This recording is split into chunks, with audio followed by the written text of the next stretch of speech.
नमस्कार दोस्तों, आप सभी का मेरे YouTube चैनल पर स्वागत है। तो कल 1 नवंबर को जो आप लोग का आर्मी का रिटन एग्जाम हुआ था हेडक्वार्टर दानापुर के कटिहार का, उसका ओरिजिनल क्वेश्चन पेपर मेरे पास आ चुका है और आज के इस वीडियो में हम लोग पूरे 50 क्वेश्चंस डिस्कस करने वाले हैं जो कल आप लोगों से पूछा गया था। तो वीडियो को लाइक करने के साथ साथ हमारे चैनल को सब्सक्राइब जरूर कर लेना, क्योंकि ऐसी ही वीडियो मैं आप लोगों के लिए अपलोड करता रहता हूँ army previous year question paper. तो सबसे पहला क्वेश्चन आप लोगों से कल पूछा गया था कि भाखरा नागल डैम ये किस नदी पर बना हुआ है। तो दोस्तों, जो भाखरा नागल डैम है ये हिमाचल प्रदेश में है और ये सतलज नदी के किनारे स्थित है। तो इसका सही आंसर हो जाएगा ऑप्शन नंबर बी। दूसरा नंबर क्वेश्चन है कि भारत में सशस्त्र सेना का सर्वोच्च कमांडर कौन होता है। तो इसका सही आंसर हो जाएगा ऑप्शन बी, भारत का राष्ट्रपति। और वर्तमान में भारत के 14वें नंबर राष्ट्रपति है रामनाथ कोविंद जी। क्वेश्चन नंबर 3 आया था आप लोगों के एग्जाम में, अजंता और एलोरा की गुफाएं कहाँ स्थित है। तो इसका सही आंसर हो जाएगा महाराष्ट्र में स्थित है। Option number B correct answer हो जाएगा। क्वेश्चन नंबर 4 है, बाबर सर्वप्रथम भारत के पश्चिम के रास्ते कहाँ से आया था। तो दोस्तों, बाबर जो है सबसे पहले भारत में पश्चिम के रास्ते से सिंध में आया था। Option number D correct answer हो जाएगा। अगला क्वेश्चन है क्वेश्चन नंबर 5, फुटबॉल विश्व कप कितने वर्ष के अंतराल के बाद आयोजित किया जाता है। तो इसका सही आंसर है ऑप्शन नंबर ए, 4 वर्ष के बाद। दोस्तों, फुटबॉल विश्व कप हो, चाहे क्रिकेट विश्व कप हो, चाहे राष्ट्रमंडल गेम हो, ये सभी 4 साल के बाद ही आयोजित किया जाता है। क्वेश्चन नंबर 6 है, निम्नलिखित में से किस भारतीय राज्य में रेलवे स्टेशन नहीं है।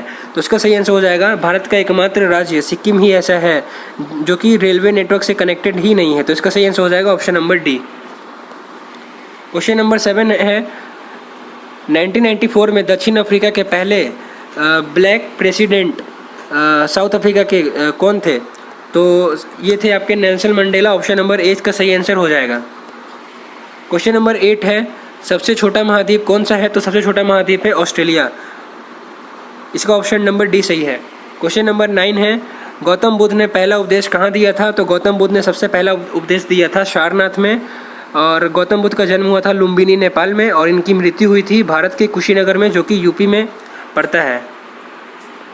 क्वेश्चन नंबर 10 आया था, निम्नलिखित में से ब्राज़ील की राजधानी कौन सी है। तो इसका सही आंसर हो जाएगा ब्राज़ील की राजधानी है Brasilia. Option number C. Question number 11 है, डेविस कप का संबंध किस गेम से है। तो दोस्तों, डेविस कप का संबंध है लॉन टेनिस से। ऑप्शन नंबर ए इसका सही आंसर हो जाएगा। क्वेश्चन नंबर 12 आया था, उस्ताद मंसूर किस मुगल शासक के राज्य में मशहूर चित्रकार थे। तो उस्ताद मंसूर जो है ये जहांगीर के राज्य में मशहूर चित्रकार थे, पेंटर थे। Option number B correct answer है। क्वेश्चन नंबर 13 है, निम्नलिखित में से कौन सा भारत का पहला पोर्टल पैरा स्पोर्ट्स के लिए समर्पित किया गया है। तो मैंने एक प्रीवियस ईयर क्वेश्चन पेपर आप लोगों को कराया था जिसमें ये क्वेश्चन सेम पूछा गया था, वो भी आर्मी ट्रेडमेंट का क्वेश्चन पेपर था, और मुझे 100% याद है कि यही क्वेश्चन पूछा गया था। तो इसका सही आंसर हो जाएगा thenationalpride.com। Option number D. ये क्वेश्चन पिछले साल भी पूछा गया था 2019 में, और अभी दानापुर के एग्ज़ाम में भी पूछ लिया गया है। अगला क्वेश्चन है क्वेश्चन नंबर 14, इनकलाब जिंदाबाद का स्लोगन ये सबसे पहले किसने दिया था। तो इसका सही आंसर हो जाएगा Sardar Bhagat Singh. Option number D correct answer हो जाएगा इसका। क्वेश्चन नंबर 15 है, विश्व में कुत्तों की सबसे छोटी प्रजाति कौन सी है। तो इसका सही आंसर है ऑप्शन नंबर ए, चिड़ुआहुआ। और यहाँ से दोस्तों सेक्शन बी स्टार्ट होता है। क्वेश्चन नंबर 16 से लेकर क्वेश्चन नंबर 20 तक कुल 5 क्वेश्चन आपके रीजनिंग के पूछे गए थे। तो हमारा सबसे पहला क्वेश्चन है कि हम लोग को लुप्त संख्या ज्ञात करना था कि 3 के बाद 9 हुआ, फिर 9 के बाद 27 हुआ, और 27 के बाद 81 हुआ। तो नेक्स्ट क्या होगा। तो आप लोग यहाँ देख सकते हैं कि 3 से 9 कैसे हुआ। 3 को हम लोग 3 से गुना करेंगे तो ये 9 हो जाएगा, यानी कि 3 को हम लोगों ने 3 से गुना किया, फिर 9 को हम लोग 3 से गुना करेंगे तो 27 आएगा, और फिर 27 को 3 से गुना करेंगे तो 81 आएगा। तो फिर अगला जो नंबर होगा वो 81 × 3 होगा, यानी कि 243। ऑप्शन नंबर डी इसका सही आंसर है। क्वेश्चन नंबर 17 है, संगणक का संबंध ईमेल से है तो मोबाइल का संबंध किससे है। दोस्तों, संगणक का मतलब होता है कंप्यूटर। तो जिस तरह कंप्यूटर से ईमेल हम लोग भेजते हैं उसी तरह मोबाइल से हम लोग SMS भेजते हैं। तो इसका सही आंसर हो जाएगा ऑप्शन नंबर ए। क्वेश्चन नंबर 18 है कि कैट को हम लोग अगर DDY लिखते हैं तो बिग को हम लोग किस कोड में डिनोट करेंगे। तो आप लोग देख सकते हैं कैट से DDY कैसे हुआ। पहले C था, उसके बाद D हो गया, +1 हुआ, ठीक है, और फिर A के बाद यहाँ पे D हो गया तो +3 हुआ, क्योंकि A का नंबर होता है 1 और D चौथे नंबर पे आता है तो +3 हुआ। और फिर टी 20 नंबर पे आता है और टी से वाई हो गया तो वाई 25 नंबर पे आता है तो +5 हुआ। तो आप लोग देख सकते हैं पहले +1 हुआ, फिर +3 हुआ, फिर +5 हुआ। तो सेम हम लोग इसी तरह बिग में भी करेंगे। तो बिग में जो बी है वो 2 नंबर पे आता है, तो 2 में हम लोग 1 प्लस करेंगे तो 3 हो जाएगा, और 3 नंबर पे सी आता है तो हम लोग यहाँ पे सी लिख लिए। और फिर बिग में सेकंड नंबर है आपका आई, तो आई आता है 9 नंबर पे, और 9 में हम लोग 3 प्लस करेंगे तो 12 हो जाएगा। 12 नंबर पे क्या आता है एल, तो सी एल हो गया। और थर्ड नंबर है बिग में आपका जी, जी आता है आपके 7वें नंबर में, और उसमें उसके बाद हम लोग यहाँ पे 5 प्लस कर देंगे तो 7 5 12 होता है, और 12 नंबर पे आता है एल। तो इसका सही आंसर हो जाएगा C L L, option number A. अगला क्वेश्चन है क्वेश्चन नंबर 19। जिस प्रकार नाग का संबंध सांप की प्रजाति से है उसी प्रकार तेंदुआ का संबंध किस प्रजाति से होगा। दोस्तों जो नाग है ये सांप में आता है, उसी तरह तेंदुआ जो है ये एक प्रकार का बिल्ली का प्रजाति है, ठीक है। अगला क्वेश्चन है दोस्तों क्वेश्चन नंबर 20। इसमें बोला गया है कि ए बी का पति है, ये ब्लड रिलेशन का क्वेश्चन है, और ई सी की पुत्री है और ए सी का पिता है। तो बी और ई के बीच हम लोग को रिलेशन फाइंड आउट करना है। तो हम लोग यहाँ पे सॉल्व कर लेते हैं। क्या बोला गया है कि ए बी का पति है, तो यहाँ पे हम लोग ए लिख लिए, और ये हस्बैंड है यानी कि मेल होगा, तो मेल को हम लोग प्लस से डिनोट करते हैं। और ये जो है ए जो है बी का पति है, तो बी जरूर पत्नी होगी, तो पत्नी को हम लोग माइनस से डिनोट करते हैं। तो हम लोग यहाँ पे इसको सर्कल कर लेते हैं क्योंकि ये दोनों हस्बैंड वाइफ है। और उसके बाद बोला गया कि ई सी की पुत्री है और ए जो है सी का पिता है। तो ए तो हस्बैंड है बी का और सी का पिता है, यानी कि इन दोनों का जो संतान होगा वो सी होगा, लेकिन यहाँ पता नहीं है हम लोग को कि सी लड़का है कि लड़की है। और यहाँ पे ये बोला गया है कि ई जो है सी की पुत्री है, यानी कि सी की डॉटर है आपका ई।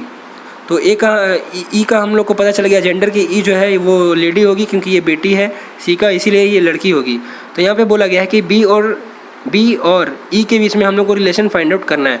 तो बी जो है ये सी की मम्मी है और ई की नानी हुई, क्योंकि देखिए ये अगर सी जो है अगर लड़का होगा तो बी ई की दादी होगी, और सी अगर लड़की होगी तो बी जो है वो सी की नानी हो जाएगी। तो नानी हो या फिर दादी हो उसे हम लोग ग्रैंड मदर ही कहते हैं। तो इसका सही आंसर हो जाएगा ऑप्शन नंबर डी, ठीक है। बी जो है वो ई की दादी माँ लगेगी। अगला को यहाँ से दोस्तों सेक्शन सी स्टार्ट होता है, और क्वेश्चन नंबर 21 से लेकर 35 यानी कि 15 क्वेश्चन आपके जनरल साइंस के पूछे जाते हैं और पूछे गए थे।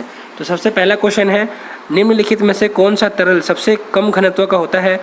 तो दोस्तों ये सेम क्वेश्चन 1 नवंबर को पूछा गया था आपके आर्मी जबलपुर में, जबलपुर का जो रिटन एग्जाम हुआ था उसमें भी ये सेम क्वेश्चन पूछा गया था। तो देखिए दोस्तों, जिस भी चीज़ का डेंसिटी कम होता है वो पानी के ऊपर फ्लोट करता है। जैसे कि मान लीजिए कि अगर हम लोग पानी में अगर कागज़ का नाव डालेंगे तो वो पानी के ऊपर तैरेगा, इसलिए क्योंकि कागज़ का घनत्व कम होता है पानी से। ठीक उसी तरह यहाँ पे देखिए ताज़ा पानी और खारा पानी तो पहले ही हट गया, बचा क्या पारा और पेट्रोल। अगर हम लोग पानी में पेट्रोल डालेंगे तो पेट्रोल पानी के ऊपर तैरेगा, और अगर हम लोग पानी में पेट्रोल और पारा दोनों एक साथ डालेंगे तो पानी के ऊपर रहेगा पेट्रोल और पेट्रोल के ऊपर तैरेगा पारा, क्योंकि पारा का डेंसिटी बहुत ज़्यादा कम होता है। इसलिए इसका सही आंसर हो जाएगा ऑप्शन नंबर ए। उम्मीद करता हूँ आप लोगों को समझ में आया होगा मेरा। अगला क्वेश्चन है चूहे के जहर का रासायनिक नाम क्या है। ये भी क्वेश्चन आपके जबलपुर के एग्जाम में पूछा गया था। मुझे ऐसा लग रहा है कि सारा क्वेश्चन सेम टू सेम दे दिया गया है, इसमें भी जनरल साइंस के सारे क्वेश्चन रिपीट हुए हैं। तो इसका आंसर हो जाएगा zinc phosphide, option number D. Question number 23 है रतौंधी भोजन में किस विटामिन की कमी से होता है। तो विटामिन ए की कमी से रतौंधी यानी कि नाइट ब्लाइंडनेस हम लोग को हो जाता है। अगला क्वेश्चन है क्वेश्चन नंबर 24 कि ऑप्टिकल इल्यूजन यानी कि दृष्टि भ्रम कौन सा है। तो दोस्तों जो मृग तृष्णा होता है यानी कि मिराज, इसे हम लोग ऑप्टिकल इल्यूजन कहते हैं। ये एक तरह का उदाहरण है। निम्नलिखित में से प्रोटीन का सबसे अच्छा स्रोत कौन सा है। तो फ्रेंड्स ये भी क्वेश्चन पूछा गया था कल के एग्जाम में, जबलपुर के एग्जाम में, और ये दानापुर के एग्जाम में भी पूछ लिया गया है।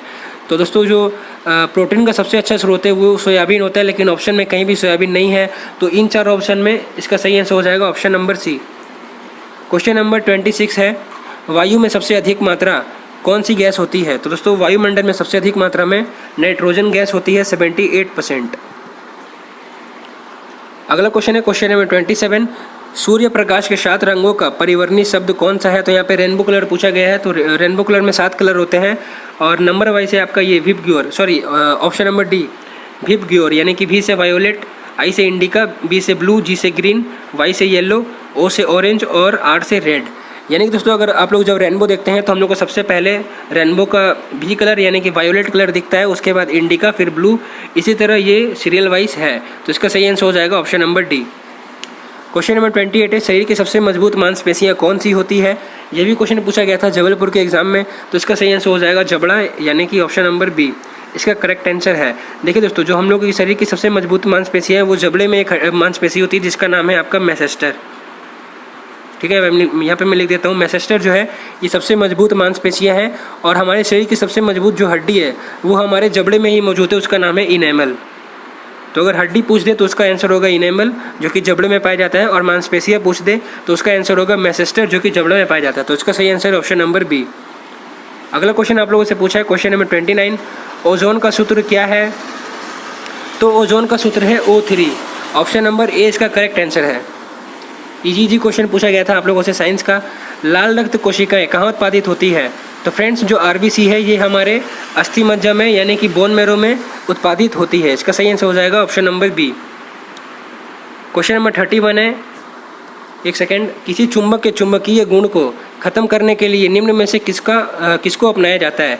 तो फ्रेंड्स, किसी चुंबक के जो मैग्नेटिक उसके चार्ज है उसको कम करने के लिए हम लोग को उस पर हथौड़ा से मारना पड़ता है, तब जाके उसका जो है मैग्नेटिक चार्ज है कम होगा। अगर आप उसमें पानी में रखोगे या फिर ठंडा करोगे या फिर उसमें उसे लोहे के कांटेक्ट में लाओगे तो उस पर कोई इफेक्ट नहीं पड़ेगा, उल्टा में उसका ज़्यादा चार्ज बढ़ जाएगा। ठीक है, लेकिन अगर आप उसे हथौड़े से मारोगे, पीटोगे तो उसका मैग्नेटिक चार्ज कम होगा और वो डीमैग्नेटाइज हो जाएगा।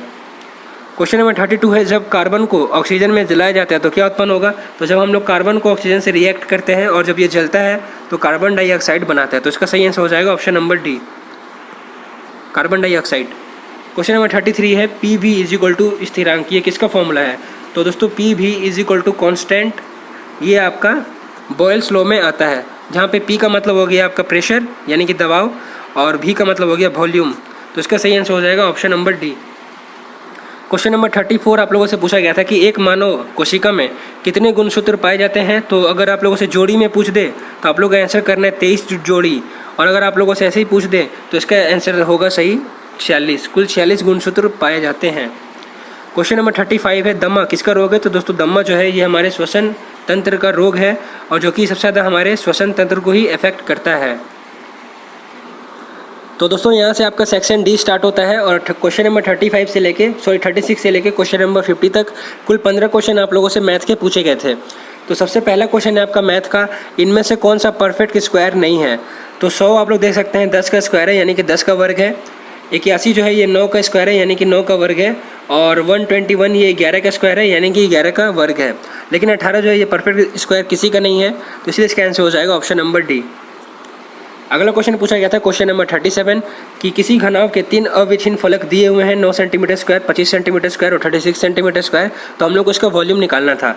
तो सबसे पहले आप लोगों को पता होना चाहिए कि एक क्यूबॉइड यानी कि घनाभ का जो अविच्छिन्न फलक होता है, कंसेक्यूटिव फेसेस होता है, इसे निकालने का फॉर्मूला होता है लंबाई स्क्वायर यानी कि लेंथ स्क्वायर, और एक होता है आपका चौड़ाई स्क्वायर यानी कि ब्रेथ स्क्वायर, और एक होता है आपका हाइट स्क्वायर यानी कि ऊंचाई स्क्वायर। ठीक है, तो यहाँ पे दिया गया है लेंथ दिया गया है 9 सेंटीमीटर स्क्वायर, ये आपका लेंथ स्क्वायर है तो इसका लेंथ कितना हो जाएगा 3 सेंटीमीटर, और ब्रेथ स्क्वायर दिया गया है आपका 25 सेंटीमीटर स्क्वायर, तो ब्रेथ कितना हो जाएगा 5 सेंटीमीटर, और हाइट स्क्वायर दिया गया है 36 सेंटीमीटर स्क्वायर, तो हाइट कितना हो जाएगा 6 centimetre.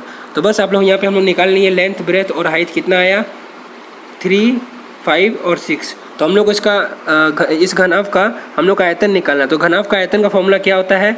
Length into breadth into height.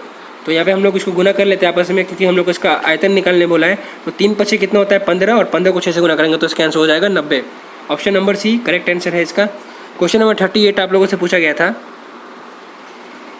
यदि 7 आदमी एक काम को 16 दिन में करते हैं तो 4 आदमी उस काम को कितने दिन में करेंगे? तो इसका सिंपल सा फॉर्मूला है M1 यानी कि मैन 1 इंटू D1 यानी कि D 1 is equal to man 2 into D 2। ठीक है, ये इसका फॉर्मूला आप लोग अच्छे से नोट डाउन कर लेना। तो यहाँ पे मैन 1 कितना दिया हुआ है 7 आदमी, गुना D1 के जगह पे ये आ जाएगा 16 दिन, क्योंकि डी का मतलब डे होता है, और M2 में कितना आ जाएगा 4 आदमी, गुना D2 हम लोग को निकालने के लिए बोला है। तो यहाँ पे काटा कुटी कर लेंगे, 4 से 16 गया 4 बार में, और 7 चौके 28। इसका करेक्ट आंसर हो जाएगा option number B. Next question है आपका क्वेश्चन नंबर 39। इसमें बोल रहा है कि 1/7 - 3/4 + 5/7 is equal to question mark divided by 1/7 - 3/4 + 5/7, ये सिंप्लीफिकेशन का क्वेश्चन है, तो इसको सॉल्व करना है। तो हम लोग इसको सॉल्व कर लेते हैं। तो सबसे पहले हम लोग क्या करेंगे कि ये जो इज इक्वल टू आपको दिख रहा है, इसके लेफ्ट साइड वाले को हम लोग सॉल्व कर लेंगे, क्योंकि ये फ्रैक्शन में है, और उसके बाद हम लोग राइट साइड वाले को सॉल्व करेंगे। तो यहाँ पे क्या दिया गया है, 1/7 माइनस 3/4 प्लस 5/7, ये लेफ्ट साइड वाले को हम लोग सॉल्व कर रहे हैं। तो 7, 4 और 7 है नीचे में, तो इसका हम लोग को एलसीएम ले लेना है इन तीनों का। तो इन तीनों का एलसीएम आएगा 28। यहाँ पे हम लोग 28 लिख लिए, और 7 को 28 से काटेंगे, 4 बार में जाएगा, और 4 ऊपर में जाके 1 से गुना होगा, तो यहाँ पे 4 आ जाएगा। ठीक है, और ये माइनस का यहाँ माइनस हम लोग उतार लेंगे, 4 माइनस, और फिर ये जो सेकंड नंबर में 4 दिख रहा है, ये 28 से भाग होगा, तो 7 बार में जाएगा, और 7 ऊपर में जाके 3 से मल्टीप्लाई होगा, तो 21 हो जाएगा। ठीक है, और यहाँ पे प्लस है, तो यहाँ पे भी हम लोग प्लस लिख लेंगे। और फिर ये जो 7 दिख रहा है, ये 7 जाके 28 से डिवाइड होगा, तो 4 बार में कटेगा, और 4 जाके ऊपर में 5 से मल्टीप्लाई होगा, तो ये 20 हो जाएगा। तो ओवरऑल कितना है दोस्तों, 4 माइनस 21 प्लस 20/28। तो यहाँ पे 4 माइनस 21 प्लस 20 करेंगे, तो ये 24 माइनस 21 होगा, तो 3/28 निकल के आएगा लेफ्ट साइड में। तो हम लोगों ने सॉल्व कर लिया कि इतना हम लोगों ने सॉल्व किया, तो ये निकल के आया 3/28। अब इज इक्वल टू के राइट साइड में जो है वो में हम लोग सॉल्व कर लेते हैं। तो यहाँ पे दिया गया है question mark divided by 1/7 minus 3/4 plus 5/7। तो यहाँ पे क्वेश्चन मार्क डिवाइडेड बाई 1/7 है, तो 7 जो है ऊपर जाके क्वेश्चन मार्क को रिप्लेस कर देगा। ठीक है, तो यहाँ पे ओवरऑल कितना है, 7/1, और यहाँ पे नीचे पे हम लोग 7 मिटा दिए। तो ओवरऑल कितना है दोस्तों, 3/28 is equal to 7 minus 3/4 plus 5/7। तो हम लोग इसको मिठा के अच्छे से लिख लेते हैं। तो यहाँ पे कितना निकल के आया था, लेफ्ट साइड में 3/28 is equal to 7 minus 3/4 plus 5/7। तो अभी हम लोग ये जो फ्रैक्शन में दिख रहा है आपको 3/4 और 5/7, इन दोनों को हम लोग को पहले इन दोनों का एलसीएम ले लेना है, 4 और 7 का। तो कितना एलसीएम निकल के आया, 8, और 4 को 28 से काटेंगे, तो ये 7 बार में जाएगा, और 7 ऊपर में जाके मल्टीप्लाई होगा 3 से, तो ये कितना आएगा दोस्तों, 7 3 21। ठीक है, यहाँ पे 7 है, तो हम लोग यहाँ पे 7 लिख लेते हैं, माइनस 4 को 28 से काटे 7 बार में, और 28 जाके 7 जाके 3 से मल्टीप्लाई होगा, तो यहाँ पे 21 आया। ठीक है, फिर यहाँ पे प्लस का प्लस आ गया, और 7 ये वाला 7 28 से कटेगा 4 बार में, और 4 ऊपर में आके 5 से मल्टीप्लाई होगा, तो ये 20 बन जाएगा। तो ओवरऑल कितना आया, 7 माइनस 21 प्लस 20/28। तो 20 और 7 को प्लस करेंगे तो 27 हुआ, और इसमें से 21 माइनस हुआ, तो ये 6/28 निकल के आया राइट साइड में। तो लेफ्ट साइड में था आपका 3/28, और राइट साइड में था आपका 6/28। तो इज इक्वल टू के उस पर अगर 3/28 को ले जाएंगे, तो यहाँ से ये माइनस हो जाएगा, यहाँ पे प्लस में है, तो इज इक्वल टू के उस पर जाके ये माइनस में हो जाएगा। तो 6/28 माइनस 3/28 करेंगे, तो इसका आंसर निकल के आएगा 3/28, ऑप्शन नंबर बी। अगला क्वेश्चन आपका क्वेश्चन नंबर 40। इसमें बोल रहा है कि 18 वस्तुओं का क्रय मूल्य 15 वस्तुओं के विक्रय मूल्य के बराबर है, तो लाभ प्रतिशत हम लोग को निकालना है। तो दोस्तों यहाँ पे बोल रहा है कि 18 वस्तुओं का जो कॉस्ट प्राइस है वो 15 वस्तुओं के सेलिंग प्राइस के बराबर है। तो यहाँ पे कॉस्ट प्राइस बटा सेलिंग प्राइस कितना निकल के आएगा, 18/15। तो यहाँ पे हम लोग काट लेंगे, 3 से ये 6 बार में गया, और 3 से ये 5 बार में गया, तो 5 यहाँ जाके क्रॉस मल्टीप्लाई होगा, तो ये बन जाएगा 5CP, और 6 यहाँ पे जाके क्रॉस मल्टीप्लाई होगा, तो ये बन जाएगा 6XP। यानी कि दोस्तों कॉस्ट प्राइस का दाम अगर हम लोग 5 रुपये में कोई चीज़ खरीदे हैं, तो उसको हम लोग 6 रुपये में बेच रहे हैं। ठीक है, ये इसका सेलिंग प्राइस हो गया 6 रुपया। तो फ़ायदा कितना का हुआ, 1 रुपये का, किस पे, 5 रुपये पे, और इसको हम लोग 100 से मल्टीप्लाई कर देंगे, तो ये कट छट के आएगा 20%। ऑप्शन नंबर सी इसका सही आंसर हो जाएगा। क्वेश्चन नंबर 41 में पूछा गया है कि x² plus 8x plus 15 is equal to 0 है, तो हम लोग को x का मान निकालना है। तो ये आपका फ्रैक्शन से पूछा गया है, सॉरी ये आपका इक्वेशन से क्वेश्चन पूछा गया है, और इसे 1 सेकंड में कैसे सॉल्व करना है वो मैं आप लोगों को आज बता देता हूँ। इसको अगर मैं बेसिक से आप लोगों को बताऊँ तो वीडियो लंबा हो जाएगा, और मैं आप लोगों को शॉर्ट ट्रिक इसका बताता हूँ। हम लोग को क्या करना है, जो थर्ड नंबर आपको दिख रहा है 15, इसका हम लोग को ऐसा फैक्टर निकालना है, यानी कि ऐसे 2 फैक्टर निकालने हैं। मान लीजिए हम लोग a और b, इसका ऐसा 2 फैक्टर निकालना है कि जो कि हम लोग अगर इन दोनों को प्लस करेंगे तो सेकंड टर्म यानी कि 8x आना चाहिए, और इन दोनों को अगर हम लोग गुना करेंगे तो थर्ड टर्म यानी कि 15 निकल के आना चाहिए। तो बस एक ही ऐसा इसका फैक्टर है, मतलब 5 और 3, जिसको हम लोग अगर प्लस करते हैं तो सेकंड टर्म यानी कि 8 आ जाता है, और इसे हम लोग अगर मल्टीप्लाई करते हैं तो ये 5 गुना 3 थर्ड टर्म 15 बन जाता है। तो बस एक निकल के आपका x + 5, और एक आपका निकल के आया x + 3। यहाँ पे फर्स्ट टर्म में प्लस था, इसीलिए दोनों का मान प्लस में आया। ठीक है, तो इसका आंसर हो जाएगा x + 5 और x + 3। इसे बेसिक से भी कर सकते हैं वैसे, लेकिन वीडियो बहुत ज़्यादा लंबा हो जाएगा। अगला क्वेश्चन आपका क्वेश्चन नंबर 42।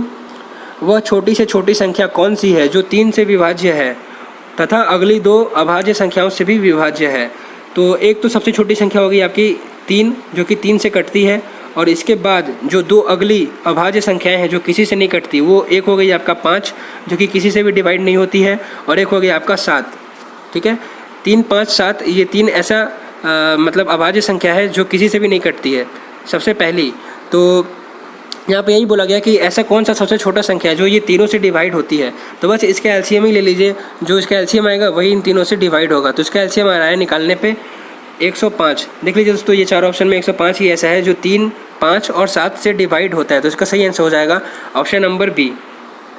क्वेश्चन नंबर 43 है, अ के स्थान पर कौन सा अंक आएगा। तो यहाँ पे 7 है, 7 के बाद 33 हुआ, 33 से आपका 137 हो गया, और ये आपका नंबर सीरीज से है, फिर 553 हुआ, फिर 553 के बाद अ लिखा हुआ है। तो अ के स्थान पे क्या आएगा। तो यहाँ पे दोस्तों आप लोग देख सकते हैं 7 गुना 4 अगर हम लोग करेंगे तो 28 होता है, और 7 गुना 4 28 करने के बाद हम लोग उसमें 5 जोड़ देंगे तो 33 बन जाएगा। सेम उसी तरह 33 गुना 4 करेंगे तो 132 होता है, और उसमें भी हम लोग 5 जोड़ देंगे तो आपका 137 बन जाएगा। फिर हम लोग 137 गुना 4 करेंगे तो 548 आता है, उसमें हम लोग 5 जोड़ देंगे तो 553 हो जाएगा। सेम हम लोग उसी तरह अगले बार करना है। तो 553 को हम लोग को 4 से गुना करना है, ठीक है। उसके बाद हम लोग को 5 प्लस कर देना है। तो इसको हम लोग करते हैं 4 से गुना, कितना आएगा 2 आ गया, हासिल 1, 4 5 20 का 1 हासिल 2, और यहाँ पे 22 आ गया, यानी कि 2212 निकल के आया। और इसमें हम लोग को +5 कर देना है तो आंसर निकल के आ जाएगा, कितना आया 2217। एक सेकेंड, 2217 इसका सही आंसर हो जाएगा ऑप्शन नंबर डी। अगला क्वेश्चन है आपका क्वेश्चन नंबर 44। इसमें बोला गया है कि 43% आपका 2750 का, यानी कि 2750 का 43% से हम लोग को माइनस करना है आपका 2990 का 38%। ठीक है, इसे हम लोग को घटाना है तो इसका आंसर निकल के आ जाएगा। तो 1 0 से 1 0 हम लोग काट लिए, और यहाँ पे भी 1 0 से 1 0 काट लिए। तो दोस्तों जब आप लोग 275 को 43 से गुना करेंगे और फिर उसे 10 से भाग देंगे तो ये लगभग निकल के आएगा आपका 1182.5। मैंने कैलकुलेटर यूज़ किया इसीलिए मुझे याद है। और इसे हम लोग घटाना है आपका 299 गुना 38 भागा 10। तो 299 गुना 38 भागा 10 करेंगे तो ये निकल के आएगा 1136.2। इसे भी मैंने कैलकुलेटर से निकाला इसीलिए मुझे याद था। तो इसे अब इन दोनों को आपस में घटा देना है तो इसका आंसर निकल के आएगा 46.3। ऑप्शन नंबर डी इसका सही आंसर हो जाएगा। अगला क्वेश्चन है क्वेश्चन नंबर 45। इसमें बोला गया है कि एक आयताकार बक्से की लंबाई, चौड़ाई और ऊंचाई दी गई है। लंबाई है आपका 90 सेंटीमीटर, और चौड़ाई है आपका 50 सेंटीमीटर, और आपका ऊंचाई है 40 सेंटीमीटर। तो इसका आयतन निकालना है। तो दोस्तों आयतन का फॉर्मूला होता है लंबाई गुना चौड़ाई गुना ऊंचाई, ठीक है। लेकिन एक चीज़ यहाँ पे देखने वाला है कि जितना भी लंबाई, चौड़ाई और ऊंचाई दिया है सब सेंटीमीटर में दिया है। तो इसे हम लोग मीटर में एक्सचेंज करने के लिए 100 से भागा देंगे। तो बस इसका फॉर्मूला था आयतन निकालने का, लंबाई गुना चौड़ाई गुना ऊंचाई। तो यहाँ पर हम लोग लिख लेते हैं लंबाई गुना चौड़ाई कितना है 50, और ऊंचाई कितना है 40। और इन तीनों को सेंटीमीटर में एक्सचेंज करने के लिए सबके नीचे 100 से भाग दे देंगे हम लोग। तो यहाँ 1 0 से 1 0 कट गया, और 1 0 से 1 0 कट गया, और यहाँ पे 1 0 से 1 0 कट गया। तो ओवरऑल कितना आया 9 5 45, 45 चौके कितना होता है 180, 180 बटा 1000। ठीक है, ये ओवरऑल इसका आंसर निकल के आया 180 बटा 1000। तो 1 0 से 1 0 कट गया, और 18 बटा 100 करेंगे तो 0.18 मीटर क्यूब, ये इसका आंसर निकल के आ गया। तो यहाँ पे ऑप्शन नंबर बी में आप लोग देख सकते हैं 0.18 मीटर क्यूब इसका सही आंसर है। क्वेश्चन नंबर 46 में पूछा गया था कि -5a² + 8ab - 3a² और 14a² - 11ab, इन सबको जोड़ने पर जो a² का गुणक है ये क्या निकल के आएगा। तो दोस्तों जो कोएफिशिएंट है वो किसे बोलते हैं मैं आप लोगों को बताता हूँ। जैसे आप लोगों को यहाँ पे बोला है कि a² का कोएफिशिएंट निकालने के लिए, तो जहाँ पे भी a² है, यहाँ पे देखिए -5 के साथ में a² है, यहाँ पे -3 के साथ में a² है, और यहाँ पे 14 के साथ में a² है। तो यही इसका कोएफिशिएंट हो गया। एक तो हो गया आपका -5 क्योंकि -5 के साथ में a² था, और एक हो गया आपका -3 क्योंकि -3 के साथ में भी a² है, और एक हो गया आपका पॉजिटिव का 14 क्योंकि यहाँ पे पॉजिटिव के 14 के साथ में भी a² है। तो ये इसके 3 कोएफिशिएंट निकल के आए। लेकिन यहाँ पे ये नहीं बोला है कि इसके कोएफिशिएंट कौन कौन से हैं। यहाँ पे बोला गया कि इन तीनों को आपस में जोड़ने पे क्या आएगा। तो -3 + -8 करेंगे, -3 करेंगे, -5 + -3 -8 हुआ, और इसे हम लोग प्लस के 14 के साथ ऐड करेंगे तो यहाँ पे निकल के आएगा +6। ऑप्शन नंबर सी इसका करेक्ट आंसर हो जाएगा। लेकिन अगर यहाँ पे बोला गया होता, यहाँ पे जोड़ने नहीं बोला होता और बोलता कि ए स्क्वायर का कोएफिशिएंट कितना है, तो एक तो हो जाता आपका -5, एक होता आपका -3 और एक होता आपका प्लस का 14। ठीक है, ये इसके 3 कोएफिशिएंट है। उम्मीद करता हूँ कि आप लोगों को समझ में आ गया होगा। अगला क्वेश्चन है कि 26, 91 और 117 का एचसीएफ आप लोग को निकालना है, यानी कि ऐसा हाईएस्ट कॉमन फैक्टर जो तीनों से ही कटता हो। तो यहाँ पे आप लोग ऑप्शन नंबर डी में देख सकते हैं 13 ही एक ऐसा हाईएस्ट कॉमन फैक्टर है जिसे 26 भी कटता है, 91 भी कटता है और आपका 117 भी कटता है। वैसे आप लोग इसे निकाल भी सकते हैं, लेकिन टाइम बचाने के लिए आप लोग इसे ऑप्शन से ही उड़ा सकते हैं। अगला क्वेश्चन था आपका क्वेश्चन नंबर 48। इसमें पूछा गया था कि पता लगाएं कि सबसे छोटी इकाई कौन सी है जो 12, 15 और 20 से भाज्य हो जाती है और वो एक परफेक्ट स्क्वायर भी है। तो हमने यहाँ पे सबसे ऑप्शन ही पिक करते हैं। सबसे छोटा यहाँ पे 400 दिख रहा है, तो 400 जो है ये 20 से तो कट जाता है, लेकिन 12 और 15 से नहीं कटता, तो इसका आंसर ये तो होगा नहीं। उसके बाद सबसे छोटा है आपका 900, तो 900 जो है ये 12 से भी कटता है, 15 से भी कटता है और आपका 20 से भी कटता है, तो इसका सही आंसर हो जाएगा ऑप्शन नंबर सी। ठीक है, इसे ऑप्शन से आप लोग सॉल्व करोगे तो 2 से 3 सेकंड में ही सॉल्व हो जाएगा। अगला क्वेश्चन बोला है कि ए, बी और सी तीनों मिलके एक दिन में 150 रुपये कमाता है, जबकि ए और सी दोनों मिलके 94 रुपये कमाता है और बी और सी दोनों मिलके 76 रुपये कमाता है। तो सी का हम लोगों को यहाँ पे कमाई निकालना है। तो यहाँ पे देखिए ए प्लस बी प्लस सी तीनों का कुल टोटल अर्निंग दिया हुआ है 150 रुपया और यहाँ पे सिर्फ ए और सी का अर्निंग दिया 94 रुपया। यानी कि दोस्तों हम लोग ए, बी और सी के कुल अर्निंग से हम लोग ए और सी का माइनस कर देंगे 94 रुपया, तो यहाँ पे बी का पैसा निकल के आ जाएगा, क्योंकि यहाँ पे बी का भी दिया हुआ है ए प्लस बी प्लस सी में। तो ए प्लस बी प्लस सी तीनों मिलकर 150 रुपये कमाता है और बी और सी दोनों मिलकर 94 रुपये कमाता है। तो बस यहाँ पे हम लोग माइनस कर देते हैं 94 से, तो कितना निकल के आएगा 56। यानी कि दोस्तों बी जो है अकेला 56 रुपये कमाता है। लेकिन यहाँ पे बी नहीं बोला, यहाँ पे हम लोग को सी का निकालने के लिए बोला है। तो यहाँ पे क्या बोला गया है कि बी और सी दोनों मिलकर 76 रुपये कमाता है। तो बी और सी दोनों मिलकर 76 रुपये कमाता है और यहाँ पे अकेले बी का कमाई है 56 रुपया। तो इसका मतलब ज़रूर सी जो है वो 76 माइनस 56 करेंगे तो यहाँ पे 20 निकल के आएगा, यानी कि सी का कमाई निकल के आ गया है 20 रुपया। तो इसका सही आंसर हो जाएगा ऑप्शन नंबर ए। और आज का हमारा लास्ट क्वेश्चन है क्वेश्चन नंबर 50। इसमें बोला गया है कि कोण के आधार पर त्रिभुज कितने प्रकार के होते हैं। तो दोस्तों on the basis of angle, जो आपका ट्राइंगल होता है वो 3 प्रकार के होते हैं। एक होता है आपका न्यून कोण, यानी कि जो कि 0 डिग्री से बड़ा होता है, ठीक है, और ये जो है 90 डिग्री से छोटा होता है। यानी कि एक होता है आपका न्यून कोण और दूसरा होता है आपका अधिक कोण, जो कि 90 डिग्री से बड़ा होता है और 180 डिग्री से छोटा होता है। और तीसरा होता है आपका सम कोण, जो कि एग्जैक्ट 90 डिग्री का होता है। तो इसका सही आंसर हो जाएगा 3, क्योंकि यहाँ पे बोला गया है कि कोण के प्रकार से हम लोग को बताना है कि त्रिभुज कितने प्रकार के होते हैं। तो कोण के प्रकार से कुल 3 प्रकार के होते हैं, अधिक कोण, न्यून कोण और आपका सम कोण। तो उम्मीद करता हूँ आप लोगों को मेरा वीडियो अच्छा लगा होगा। अगर वीडियो अच्छा लगा तो लाइक करना, हमारे चैनल को सब्सक्राइब जरूर करना और इसे ज़्यादा से ज़्यादा शेयर भी करना। और आप लोग कमेंट करके जरूर बताना जिन लोगों ने भी एग्जाम दिया था कि आप लोगों ने 50 में कितना स्कोर किया।